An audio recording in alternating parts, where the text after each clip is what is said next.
Welcome back on Fireside Chat by Delta 3 Innovation Lab. Today we are going to talk about augmented reality, virtual reality, and mixed reality. Let me introduce my buddy in crime, Gianni Rosagallina. Hello, Hello, Gianni. everybody. Hello, everybody. And our special guest, Anthony Vitillo. Hello, Hello, Anthony. everyone. So, Anthony, uh, we love these those themes, and we love augmented reality, mixed reality. There are a lot of news. You was at the AWE event. Can you summarize the best about this sector?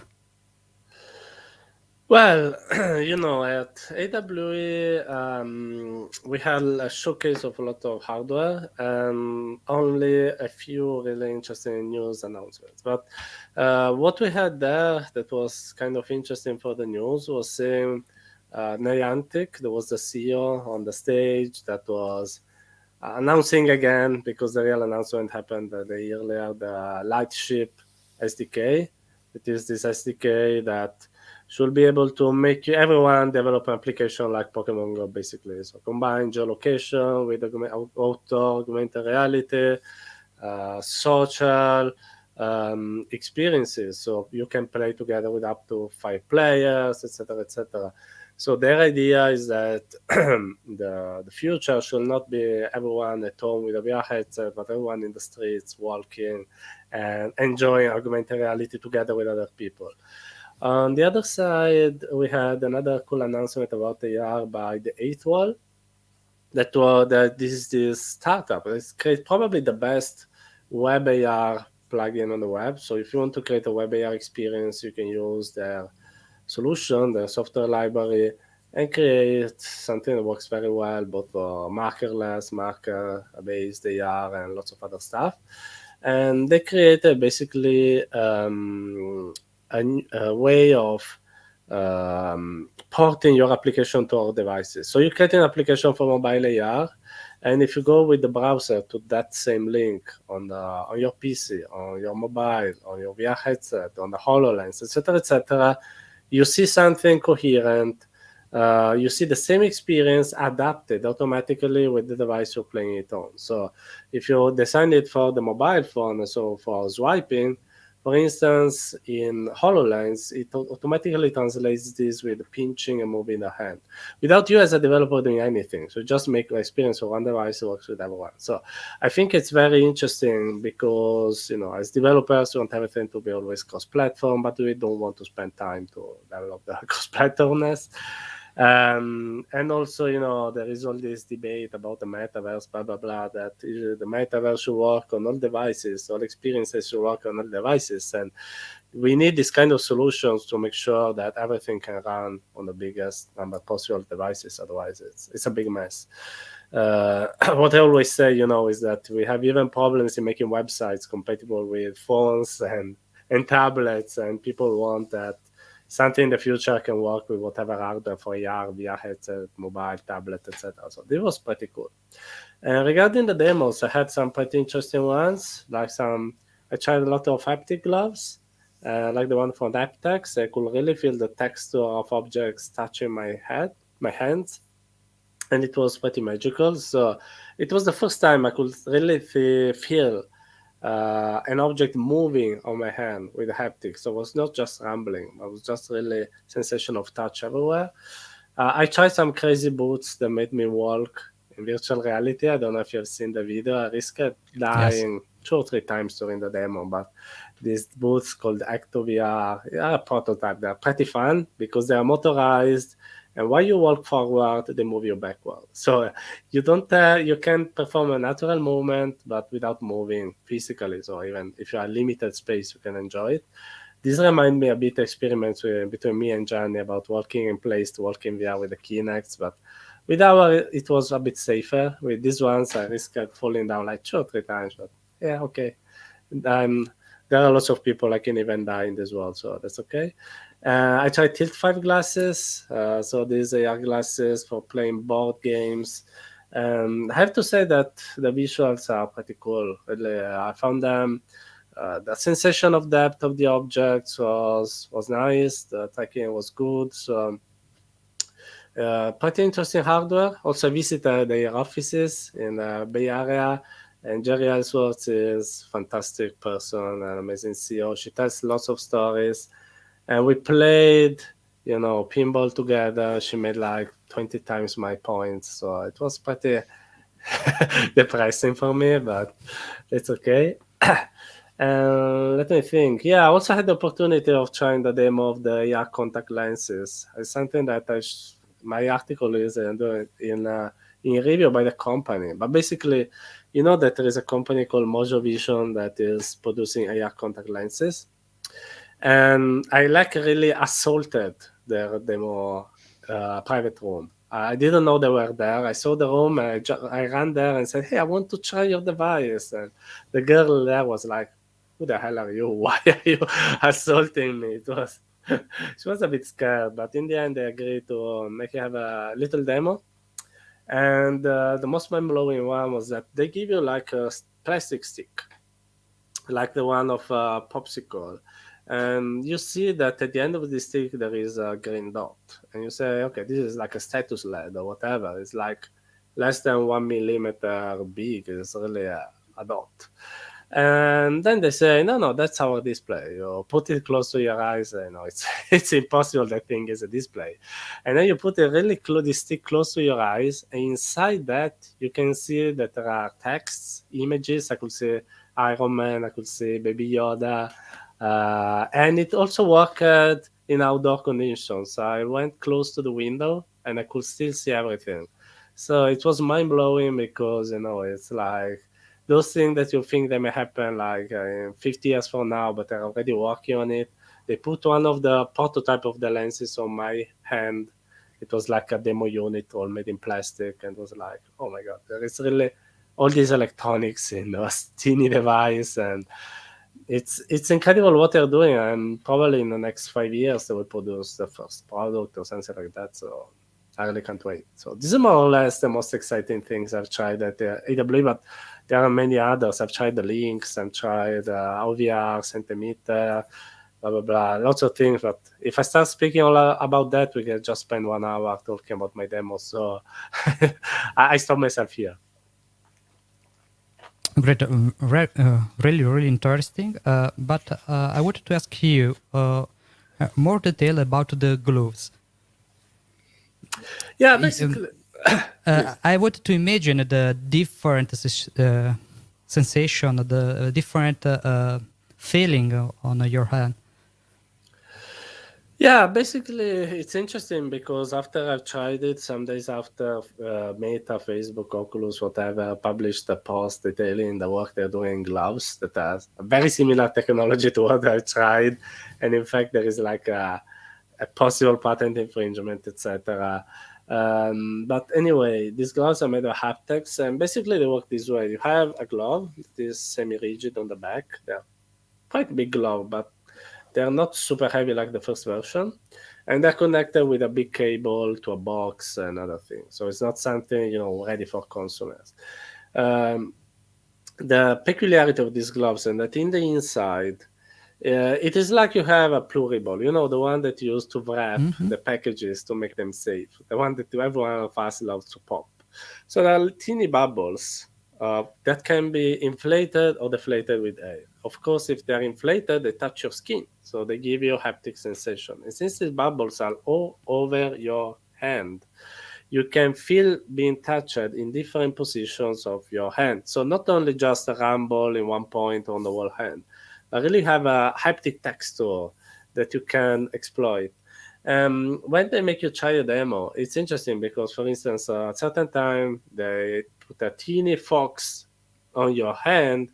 It starts walking on the hand. You can really feel the teeny, legs of the fox that touch your palm, and that's kind of mind blowing.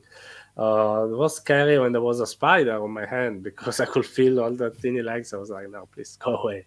It was terrible, and that's why it's quite interesting. Of course, while it is incredible, it is still not as real haptic. So we're still many years away from believable haptics because, for instance, the sensation of touch is good for objects that like touch you this way because it's a bit like pop rock, a bit like something like a little electricity on your hand, something like that, sting sensation.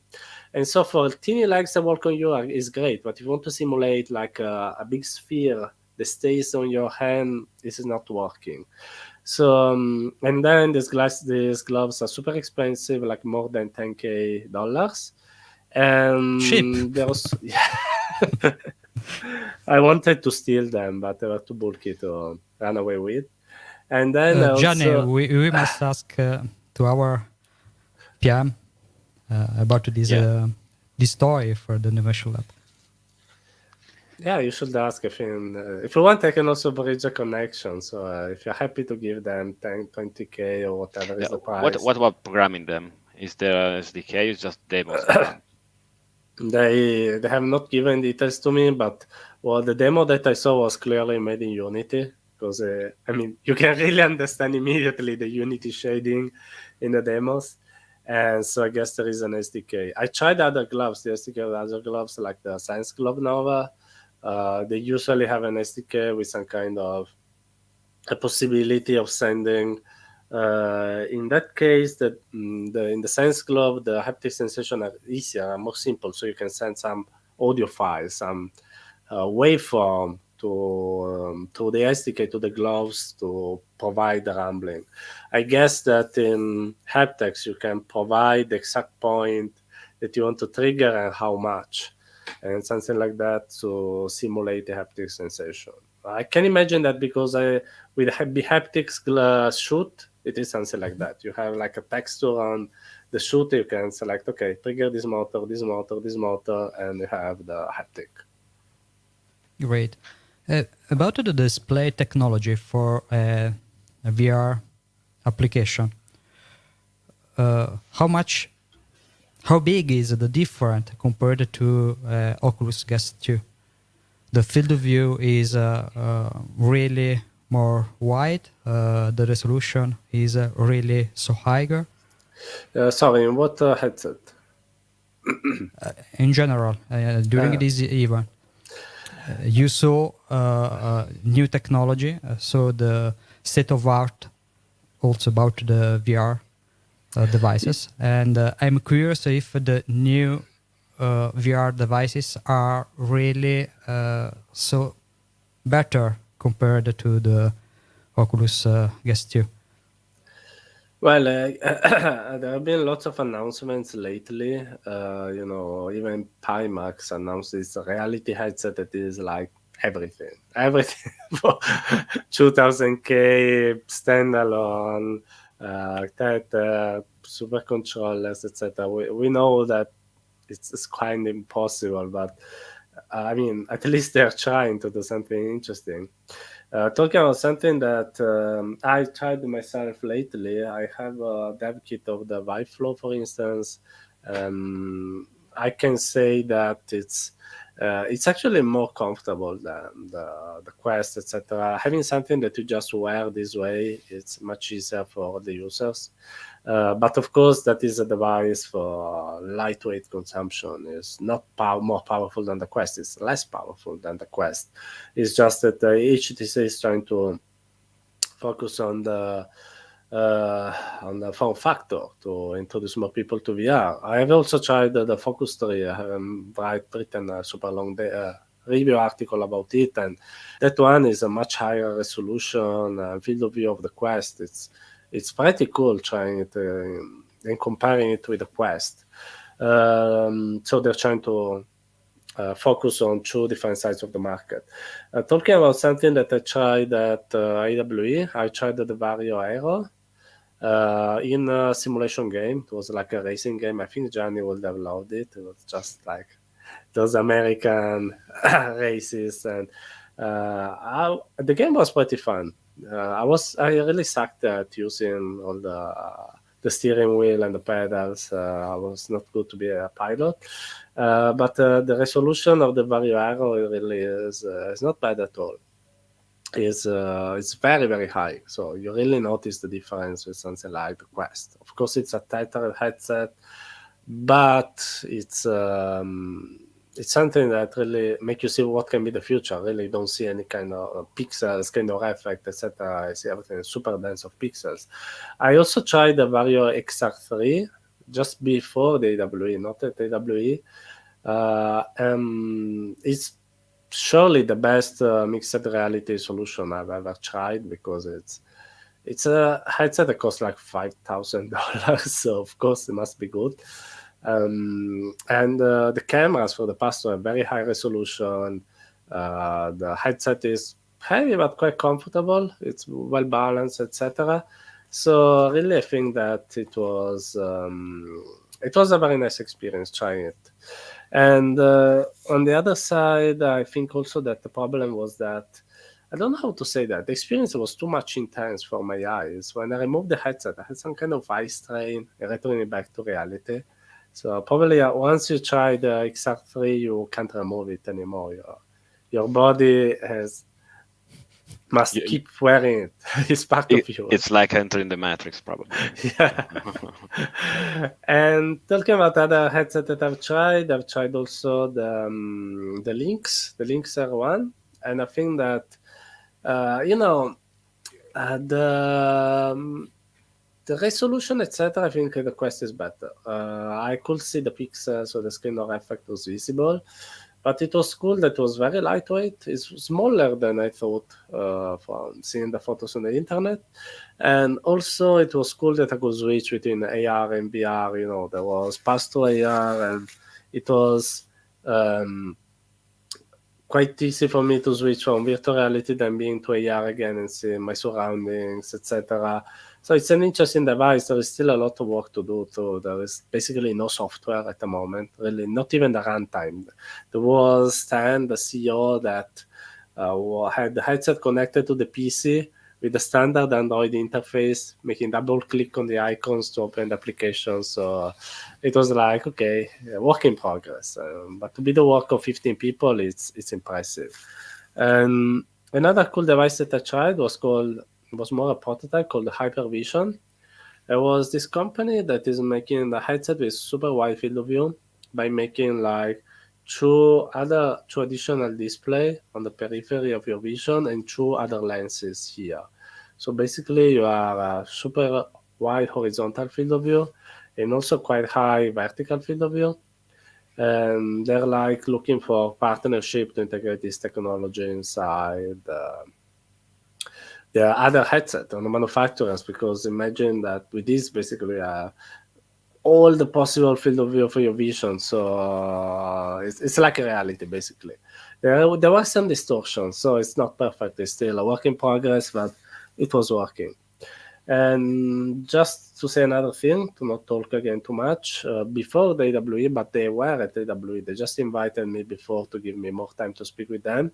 There was the serial display technology that basically is this light field display that basically tries to cast into your eyes the light rays as they would have in reality if you looked at that scene that you see virtually. So basically, imagine that you see the scene that you're seeing virtually was real. That image, that objects will cast some light rays into your eyes, and that kind of display tries to emulate exactly those light rays with the right intensity, direction, etc. into your eyes. So you have perfect vision with all full depth, etc.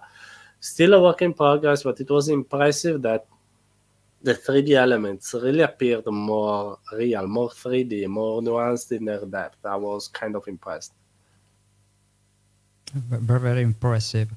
You also mentioned a smell emulator or smell simulator. Did Sorry? you test? You also mentioned that you tested some scent emulator, smell emulator. Yeah, it was by a company called OVR, and the idea is putting something, a little box below your headset, and that little box has some cartridge with some perfume inside, and when the experience wants to make you feel some kind of scent, is sprays a very tiny quantitative of perfume into your next to your nose, so you can really feel some quite cool perfumes. I could feel the scent of roses, of a forest, of like marshmallow. So it was not bad at all. It was interesting. The problem that I noticed is that on the long run, the nose started getting a bit tired. It's just like too many different chemical perfumes. It's like when you go in a perfume shop Yeah. and Okay. after half an hour that you keep smelling all these artificial perfumes, your nose say, okay, I'm a bit of overloaded. Give me a time to rest. And I had a similar sensation after 10 minutes with this scent emulator. But the fact that I could have a marshmallow and grilling it on the fire and feeling the scent was really immersive. So I can feel the potential of this kind of technology, but there's still a long road to go. So probably they managed to have a sort of RGB for scents. Or is it No, different? no, but scientifically at the moment it's deemed as impossible to have a combination of just a few scents, like master Okay, scents. so That don't create combine the different cartridge, but every bottle is Yeah. a sensation. Yeah, this is what is possible to do at the moment. There is no other way. So when you want to create an experience, you should contact them and say, "Hey, I want to do something. I don't know, in a coconut shop, and they make you the scent of the coconut, or the fire, or whatever." And they give you this box already with a cartridge inside. And all the other centimeters are all this way because at the moment there is no way to create all the scents from some set of basic ones. Or About maybe the in the price? future, who knows. The price, I don't remember it, but usually devices of this kind are from 500 to 1000. This is more or less the price range of centimeters in VR. Great. About the software to develop AR application, VR application, mixed reality application. We talked about Unity. Of course, we must mention Unreal, but there are other engine and other frameworks that you saw around the event around the world. Well, Unity and Unreal are still the most popular kind of engine to create this kind of technologies. And I don't know the percentages, but I guess more than 90% of them are creating with Unreal or Unity. We all know that there are also other engines like, the open source one, and now I can't remember the name. I had it in mind a few minutes ago. That is getting pretty popular.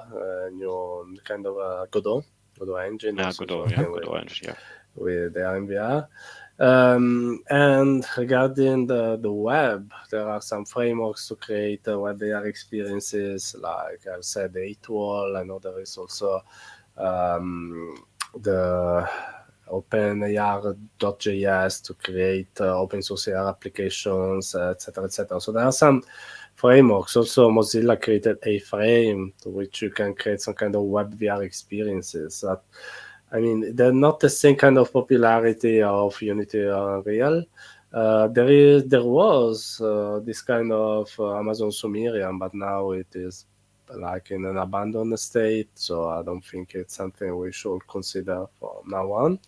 What is interesting is that for people that don't know how to develop, there is this big attention, always bigger attention to our no code, low code platform. So I, for instance, was like grabbed by a person from Bandolar that was like solution so that you can create a simple AR experience where you just want to frame a marker and show a 3D model and a link to a website without knowing how to code. You go to the website, you just assemble 2 or 3 pieces, you choose the image of the marker, you publish it on their cloud, and you're done without knowing how to code. And of course, we don't have to forget the big market of the AR filters. There is Spark AR, there is Snap Lens Studio, there is also TikTok. There's some kind of studios not to create the AR, VR application of the future or whatever, but just to create some artistic effects. And for creators, it may be enough. And many of them are using Snap or Spark AR. And every time that there is an event like the recent Facebook Connect, they always talk about hundreds of thousands of creators. So it's not a market to forget, because I think it's very important. And basically, that's it. I think these are the times of the moment. Also, not forgetting just a final thing, also what can happen in the social VR world. So now, for instance, there are many people try to create something new inside Facebook Horizon, even if it is a beta. Now, made Horizon words. I mean, sorry, I still say Facebook, but it's the same thing, just with a different name. Or we inside together with Vroom that make things inside VR chat. So this kind of creator tools for social VR experiences that are becoming better and better. So it's something also to keep in mind for the future, because we see markets like Roblox are huge, with people creating games inside a game. And it seems strange, but it's probably the future for many people. And the killer application? Only AR filters? For now, for AR, the killer application is AR filters. I haven't seen something in mobile AR that can reach that level of popularity. That's why also I'm pretty skeptical at the moment of the success of the Niantic Lightship SDK. I mean, I see its big potential for the future, but for the present, we've seen all the Pokemon Go clones basically died in a terrible way. So Pokemon Go and AR filters are the killer application for AR. For VR, instead, the killer application, more the application is the Quest that has had a big success in a certain way. For VR numbers, it has sold probably around 10 million units, and that's huge result for a VR headset. But it's quite puzzling that still an old game like Beat Saber is still one of the most used ones. So I still hope for a new one that can take its place, but let's see. Do you have any suggestions for who is getting cast for Christmas? Given our chat now, do you have suggestions for experience to try or games to try? Well, I would like to say something super original, but actually the headset to buy is probably the Quest as a gift, because it's what gives the best value for the money. It costs only $300 or 350 euros, because we have the VAT. It has lots of games on the official store, lots of games on an unofficial App Lab store, including our game, Hit Motion Reloaded, if I can make a little commercial. So it's probably the best that you can buy. Of course, if you like PC VR, there is the Valve Index. That is a good product. Probably it has some manufacturing issues. I had a friend that had like 9 RMAs with parts of the Valve Index. But it's a solid product. And if you want to support, some kind of open new ecosystem, you can wait for next year for the links. That for 500 should give you a headset with AR and VR, with the open ecosystem, open XR support, etc., etc. They want to some kind of compete with Oculus. I think it's pretty hard, but they can try. And if you want to support them, I think it's a very cool product. Regarding other kind of hardware, I think that many of the things that I've tried are still too experimental to advise you to buy them. If I have to choose something that surprised me a bit for its for the fact that it's quite ready and cool also for us developers, is the Behaptic Septic Shoot. It's like a shoot. It has a shoot. There's add-ons for the arms, for the hands, for the head, and can give you haptic vibration in VR games. The cost is like from $500 to, I don't know, more than 1,000, depending on which parts of the shooter you're going to buy. And I have to say, it's a pretty well-made product. It works. they're working to have always more game compatible with it. We also made it motion compatible with it, and as developers, it is one of the best companies I've interacted with. Basically, the SDK works out of the box. They gave us lots of facilities to integrate it in like few hours. They're shooting our game, and the fact that you have some kind of vibration adds some kind of coolness to the game. And in case you're playing a game like a multiplayer shooter, it can give you some kind of competitive advantage, because if the shoot make you feel that you've been shot on this part of the back, you know that your enemy is over there without even looking. So that's why I think that people also want to play competitive shooter in VR on the Quest or on PC, because it's compatible with both. Can consider this kind of shoot as another possible gift. Maybe I can suggest also for Oculus the Elite strap, because there is an additional battery that not only extend your experience, of course, more battery, but also because it can balance the device on your head. I think that sometimes adding some accessories can improve your experience. With other device, maybe for the Christmas, a perfect gift would be different headphones, because the quality of many devices are not good enough to enjoy the experience. And about the AR devices, so we are talking about the standalone devices. For you, for a developer that wanted to invest for the next year, what could be the best buy today? For AR is a pretty puzzling situation, because there are some glasses out there like Unreal, because it's hard to distinguish it for the Unreal Engine. So the Unreal AR glasses, I have the advocate, they're pretty nice, but they're not on sale in Italy yet. So it depends on the country you are in. US, Germany, Spain, Korea, Japan is okay. Other countries is a bit more difficult.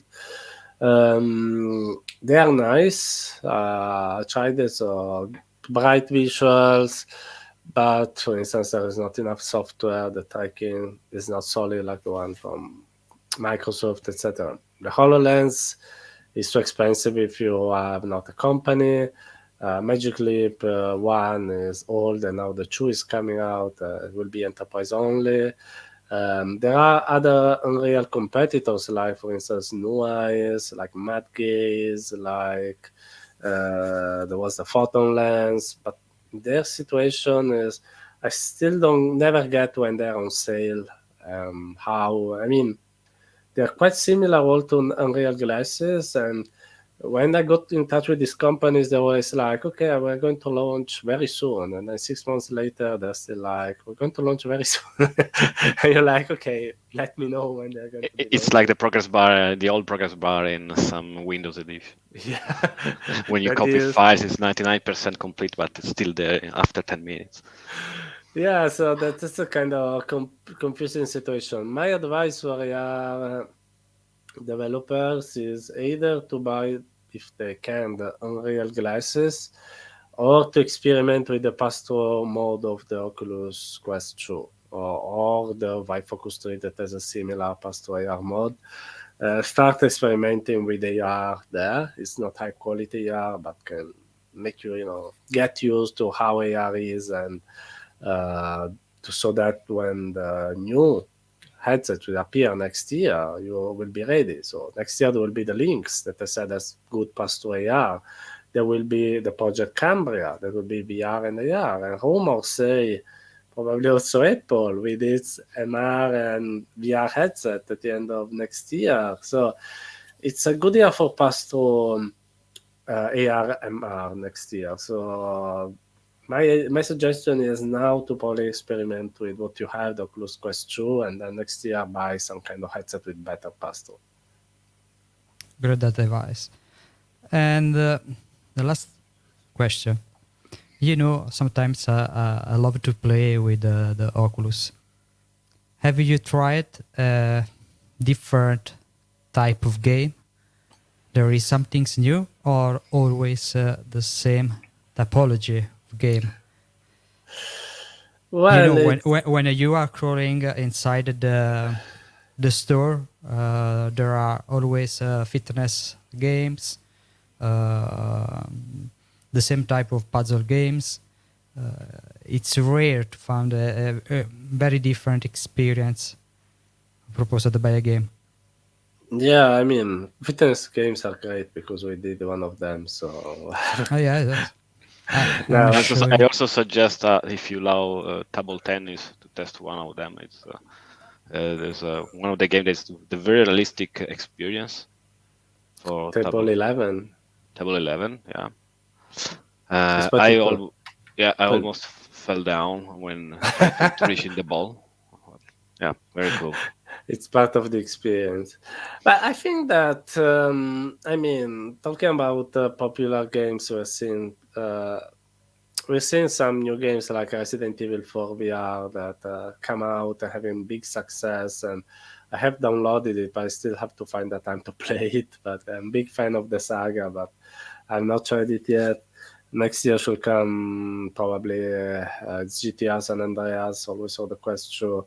We have some games that are exploring different things. I think that it's hard that we find a game that is really mind blowing, that really changes everything. But it's I think that there is still a lot of room for innovation. We are still at its beginning, and I'm seeing some kind of interesting concepts in some games that are different from the others, so that creates something a bit new. I mean, when EcoVR came out, it created like sports in VR, and it was pretty fun.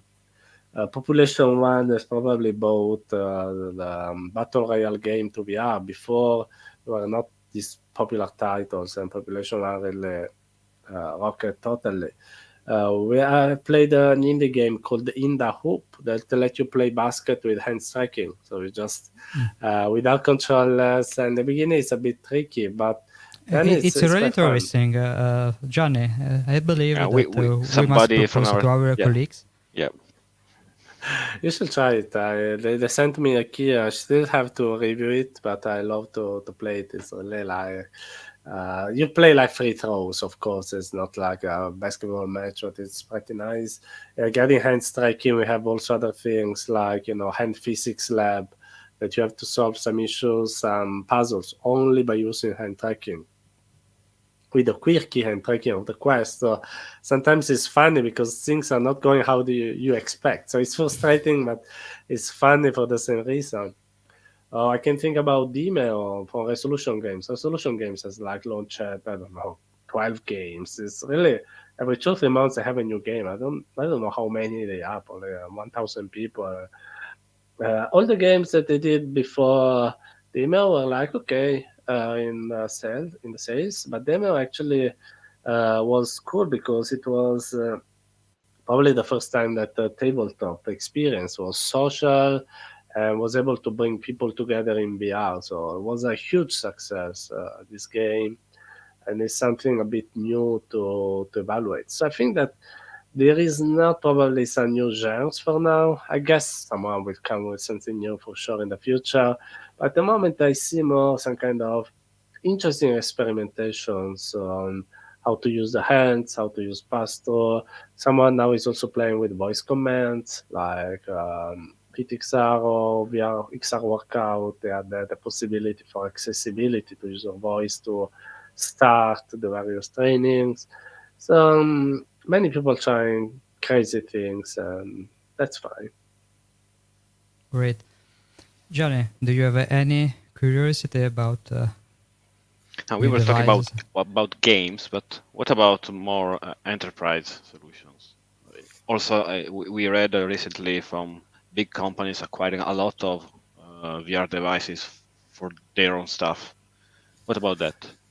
Yeah, you're referring probably to If I'm Accenture right, Accenture. and Bank of America. Yeah, Mhm. there were these two big news from like last month.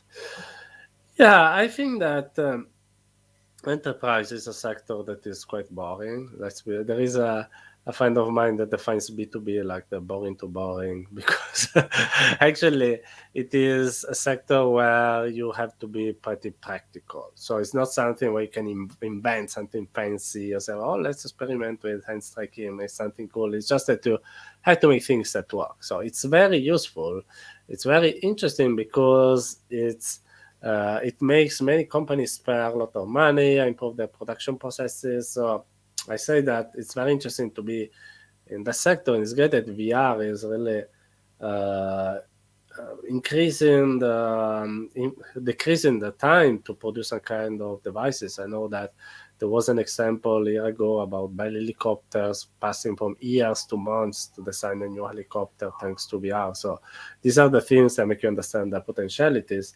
But on the other side, more or less, when I read about enterprise applications, they're always the same. I keep getting requested by, okay, I want to do a remote assistant solution. And I'm like, there are other 20 already on the market. Why do you want to create a new one? They're always the same features. Okay, you see there is someone in the control room that can see what someone on the field is seeing, can give instructions, they can speak with each other, blah, blah, blah. Training is like, okay, we take people, we put them inside the scenario, and we teach them something. I'm not saying it's bad, but it's just like not that innovative. Probably I would love to see some kind of experiences with the Tesla shoot that I know it can also make you feel some kind of pain with electrical shocks when they teach you something. So there can be some kind of interesting training, electrical shocks everywhere, and then you learn pretty fast what to do.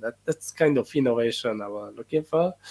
The only thing that I can say that are innovative in the B2B are the devices, because all the gloves that I told you before, the centimeters, the super high-end headsets, are all used in enterprise. So enterprise can use this kind of hardware because they can afford it, because buying a 10K device for a big company is like, okay, if this device can make them spare 1 million in time and security of their employees, etc., etc. So that's kind of the interesting part of the enterprise sector. That is the one that is more profitable probably at the moment. Especially, I know in China is like 70% of the market. I guess here is a bit less, but the money that you can get enterprise is still pretty good. And what about remote working collaboration, like tool to make more immersive meetings or interactions with colleagues? Well, there are some like Engage. I tried it to do some kind of workshops like 2 years ago, last year. With the COVID, I forgot what year is it basically. So, but it was guess last year, 2020. There is Horizon workrooms that We tried it. portrays Works very, very well. works quite well. Still at the beginning, it's a Yes, first it's at the release. beginning. We must consider it, but to be one of the first application for remote collaboration, we tried it, sharing code and working together on the same code, using a dashboard was nice. Yeah, I tried also big screen. I tried Glue. I tried many of them. What I think is cool from Horizon Workrooms, among all the problems it has, is that it really binds your real computer to your virtual computer, Yeah. and that's probably the coolest feature. Because what I hate of other things, is that the platforms is that I can't see my keyboard. I really no, I'm blind. While with the Horizon Workroom, I can really see my keyboard. I can interact with it. I can see my display a bit bigger, and I can see my colleagues next to me. So I think that they did this kind of presence in a virtual office centered on your PC pretty well. But before finishing this answer, I just want to remember something that is a bit, that should make us think, because every one of us is talking about this kind of collaboration platforms in VR, etc., etc.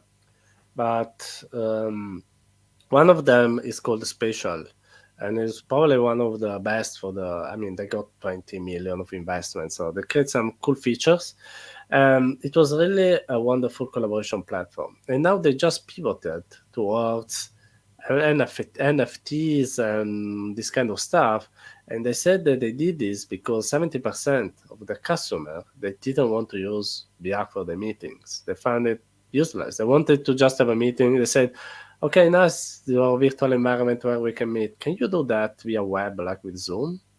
And so basically, it was, I think that we are not ready for this kind of solutions for most uses. If you don't need to share some kind of 3D content, or you really want to feel someone else close to you physically, having a Zoom call, 90% of the cases is good the same. I know that it sounds pretty depressing, but the friction that the VR headset gives to you to put it on your head after 1 hour, it is tiresome to wear. There is the battery, etc. The technology is a bit too early, I think, to have like real meetings every time of the day with everyone. So at the moment, still Zoom, and when we need it, Horizon Workrooms, Glue, or Engage, or whatever other ones. And about metaverse, omniverse, Xverse, Whatever verse. Yeah, what the do you potato think? verse. Yeah, I'm kind of pissed off by this word because now everyone, after Zuckerberg, everyone is talking about metaverse. I read lots of bullshit articles written by people that have not even understood what it is. Many people still think that it's like a 3D game, something like Ready Player One. Well, it's much more. It's like the transposition of the internet that becomes more immersive and more pervasive, and not like a 3D game where we are all in. So I think that many people have not grasped the concept, and we should work in making them understand it. Now it's all a matter of hype. We have to survive this stupid hype, and I guess that if sooner or later we'll deflate and we'll start speaking again about serious things. Because now I totally agree with John Carmack when he says that we are full of, you know, architecture astronauts, people that speak with me and say, hey, it would be cool one day, 1 million people in the same place and enjoy an event together. And start asking, okay, what is the networking library that you use for it? And they're like, I don't know. Okay, with Photon Punch, you can have a maximum of 40 people in the same room. So how do you think putting 1,000 people in the same environment? So it's I think the people either misunderstood the concept or just try to go on the hype train, saying whatever thing. I think that it's the future. I'm sure it's the future in like 10 years, 15 years, 20. Sooner or later it will arrive. It will give us lots of possibilities. But we need to solve lots of technological problems to reach there, and also lots of social problems about what will be the laws that will be there, what will be how to prevent harassment, how to guarantee privacy, etc., etc. So it's a long road, and it's good that we start talking starting by now. Great. Okay. Thank you, Anthony, for your time. I hope to interview you the next time on these topics because Johnny and I, we love this kind of topics.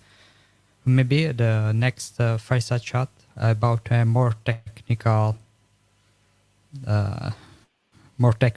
so, for example, for tips about how to develop an AR application or VR application.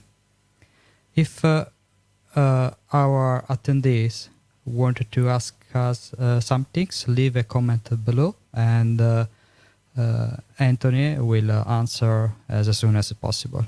Or maybe we can answer instead you. Okay? Someone will answer. Yes. Thank you. Thank Bye. you, everyone. Thank you. Bye bye. Have a good day. Bye.